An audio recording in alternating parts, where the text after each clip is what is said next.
What's up, guys? Welcome back to a brand new episode. I'm your host, Disco, and today we're going to be talking about the 2023 elections. As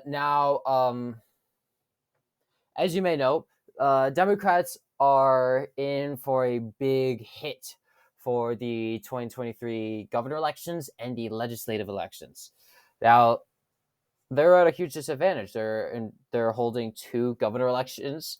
They're trying to maintain two seats that they already have, while Republicans are trying to maintain one.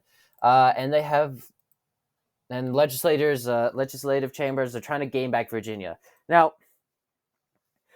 so we need to talk about 2023 because it may not seem important to the average eye, but it is incredibly important to the eyes of people in Kentucky, people in Mississippi, people in Louisiana, and people in Virginia and also New Jersey. But the first race I'm gonna categorize these races very, very weirdly. It's gonna seem weird in many eyes. First thing, it's easy. Louisiana, solid red, and it's a perfectly good reason why. So, in my computer screen loading, in 2019, Governor Edwards won. The Democratic nominee and incumbent governor won re-election to a second term. But he did it narrowly in a state that Trump won by almost 19 points. So, and there is no Democrat good enough that will take over for him. A bunch of Republicans have already not a bunch. This is a bunch of them have already declared, while a bunch of Democrats have already expressed interest, but a bunch of them are too liberal. Excuse me. Yeah, a bunch of them are too liberal to be elected to be Louisiana's next governor. So now they're in a pickle. Sabato Crystal Ball said this would be likely. I say solid due to Louisiana's nature. Now I am going to be Googling this.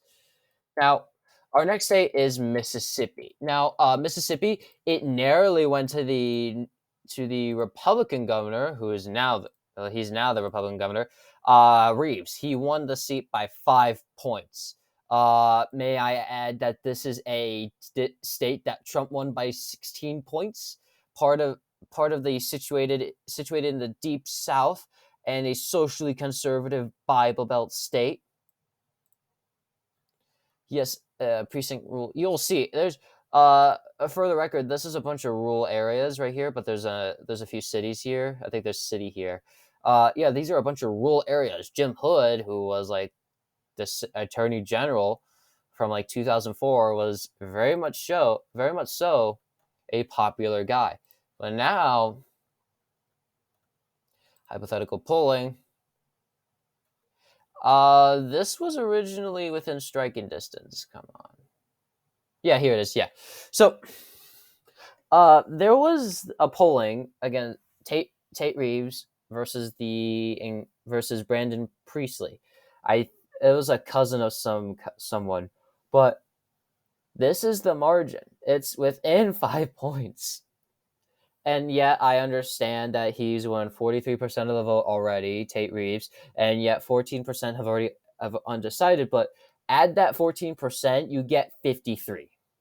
So there is a chance that this race could become single digits at the lowest. So I would categorize that as a likely state. Now, Kentucky's gubernatorial election. Andy Beshear won against Matt Bevin in 2019.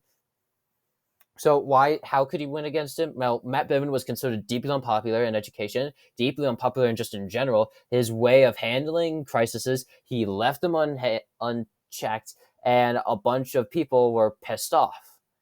They were not happy about it. And so the state's turnout got to 40%. I did not know that was even possible for a state. over 40%. So, looking at the 2023 election, Andy Bashir has a really good chance at winning.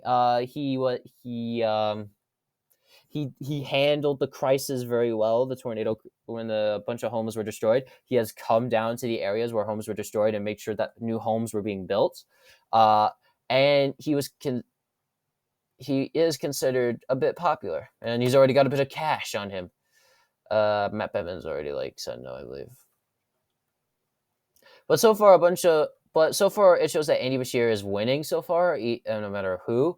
So I would classify this as a lean Democrat.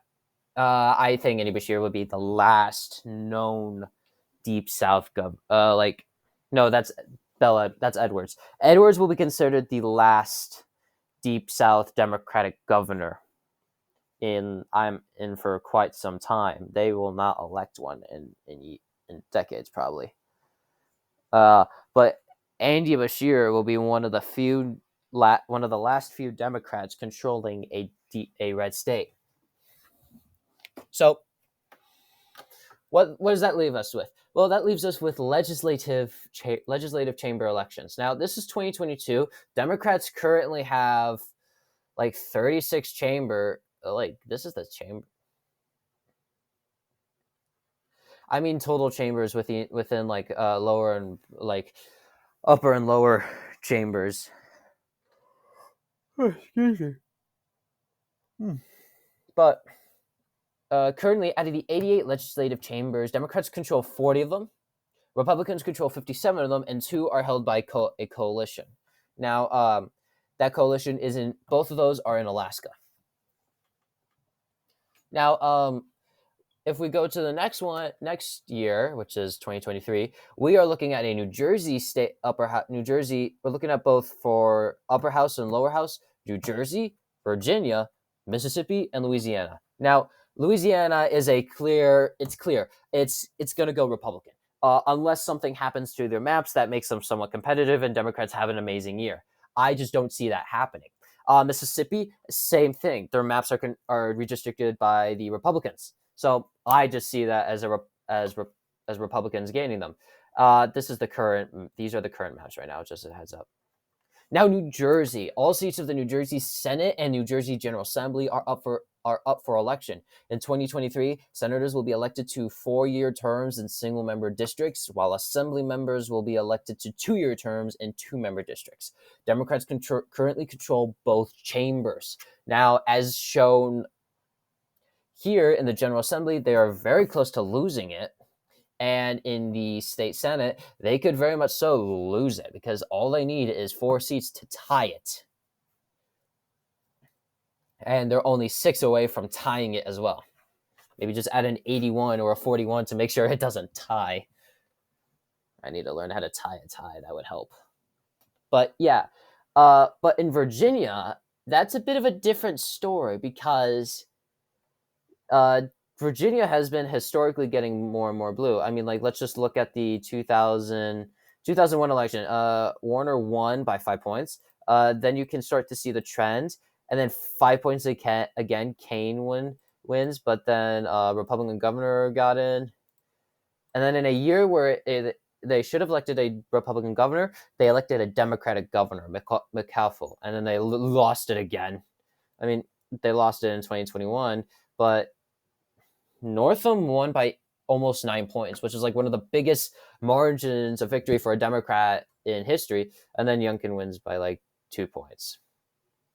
And then the presidential election, you can actually see the shift. If we compare past elections from 2020 to 2004, it has shifted 18 points to the right, 18 points to the left. My apologies.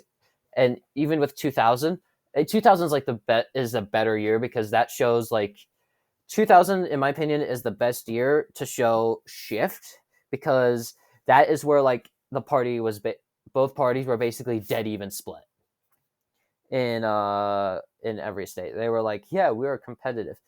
You can now see which states have gone more blue or more Republican, more blue or more red. Now it's clear that the Deep South it's clear that Kentucky, Tennessee, Alabama have gotten more Republican. The tilt states are not really important to me. because that just shows that they stay the same. If they're lean, that means that shows that they're trending. If they're likely, that means they've shifted to that party. And if it's solid, they're solid for that party now. So say like California and Oregon, they have shifted far for the Democrats. Utah is shifting more and more. Texas is shifting. South Carolina is on the trend. Florida as well is on the trend. Along with New York, Pennsylvania, Ohio, and Michigan are on the trend, moving towards the right. So this is just a general idea, but Virginia in general is getting bluer. And you can see that because in 2020, Biden won the state by 10 points. When you compare Obama's victory, he got 48 counties. 46 for Biden, 40 for Clinton, 46 for Obama. But it's clear that that Republicans are hurting their chances in Virginia because they're going so far to the right. So, and there have been some special election victories for the Democrats. They did gain in Virginia. This is actually a very Republican district. And yeah, Democrat new member elected January 10th. Oh, okay. Yeah, these two were this was a very Republican district, very Democratic district. But yeah. Oh, that feels nice. Sorry, I had an itch. But Democrats are gaining now. So could we see Democrats pick up both chambers and then finally retake both chambers? Well, okay, put a solid majority for them because they gained both chambers in the 2019 legislative elections. Well, for them to really they have the chance to probably win about, I say, in my opinion, Democrats could pick up from about 4 to 6 seats. So the most they'll get is 28 seats. That seems a bit high. No. The most I see them being at is 25 out of the 40 seats.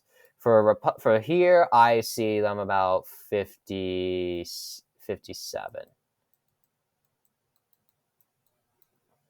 No. For Democrats, I see 25 out of 40, which is a really good year for them. And for here, I see about 55 out of the 100 seats going to Democrats. So, could this happen? I have absolutely no idea. But is this could this happen? Yes.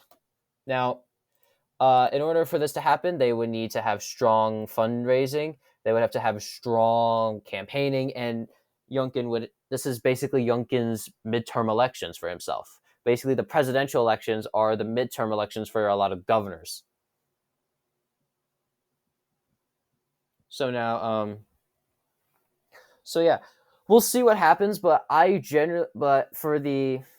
think that Virginia will go blue, and okay, they both went. I didn't fix this properly. My apologies. But I think Republicans will start losing more and more chambers. I think they will. So yeah, thank you all so much for watching. Please like and subscribe. And I'll catch you guys another time. Please, if you have any comments, please let me know. I'll check you guys other day. Bye.